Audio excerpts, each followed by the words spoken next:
A young girl was hit by a truck and airlifted to Las Vegas. A stolen vehicle held up traffic on I-15. And tracking deer might benefit Fish Lake National Forest. You're watching St. George News at 5. Good afternoon, I'm Amy Bennett. A young girl suffers head trauma after being hit by a truck while chasing a soccer ball into the street in St. George. Cody Blowers has more on the story. A 7-year-old was airlifted to a trauma center in Las Vegas with significant injuries, including a serious head injury after the child was struck by a pickup truck on South Morningside Drive in St. George Sunday evening. According to police, the youngster was chasing a soccer ball that had rolled out into the street when she was struck by the pickup truck, and the child was unconscious when responders arrived, and she was transported to St. George Regional Hospital by ambulance. And later, she was airlifted to the trauma center in Las Vegas. Back at the scene, the St. George Accident Reconstruction Team was called out, and the pickup driver is working with investigators. No one has been cited following the crash that is still under investigation. City officials have initiated the development plans for the city-owned property on St. George Boulevard by inviting qualified parties to collaborate on determining a use for this property. Here's Maury Kessler with the story. The City of St. George is looking for qualified firms to help plan the future of a city-owned property along St. George Boulevard. Right now, the corner of 100 West and St. George Boulevard next to Ancestor Square is a vacant lot, and the city wants to start changing that. In order to determine what the best use of the property may be, the city has issued a request for qualification, or an RFQ, for a team that can help the city accomplish this goal. As with many RFQs, is we're actually looking for the development community to come to us and develop a team to propose their qualifications to help us with our vision. Interested parties have until August 20th to apply with the city. Traffic disruptions occurred in Washington City and on I-15 northbound as a stolen truck led police on a chase. The pursuit resulted in the closure of both directions of I-15 at milepost 16. The stolen vehicle was eventually stopped and the suspect was apprehended with the assistance of multiple law enforcement agencies.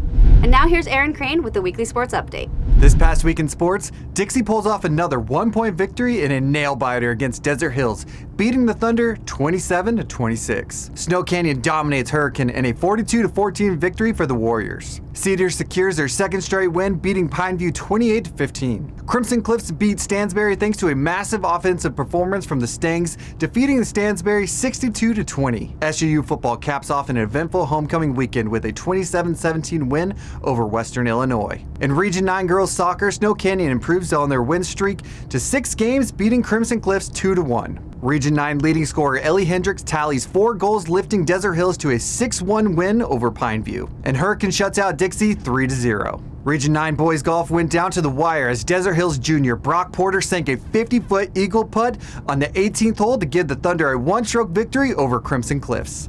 In Region 9 volleyball, it was a night full of sweeps as Desert Hills, Cedar, and Hurricane all managed to beat their opponents 3-0. Utah Division of Wildlife Resources is tranquilizing and tracking mule deer in hopes of benefiting Fish Lake National Forest Pando clone. Alicia Lundgren has the story. Pando, often touted as the world's largest tree, is located in south-central Utah's Fish Lake National Forest. It's made up of over 40,000 individual trees or stems, which grew from its massive root system. Despite its large size, encompassing approximately 106 acres, Pando could be at risk due to overbrowsing by local deer, who love to feast on the leaves and stems of quaking aspen saplings.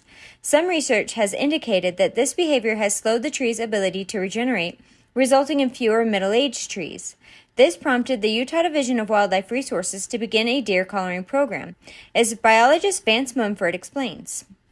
And because deer and wildlife play a role in the ecosystem, and in particular the Pando clone, we want to make good decisions when it comes to wildlife. To find deer, division staff drove trucks up and down State Route 25, which bisects the clone. Once found, staff attempted to shoot the deer with tranquilizer darts, so GPS tracking collars could be fitted.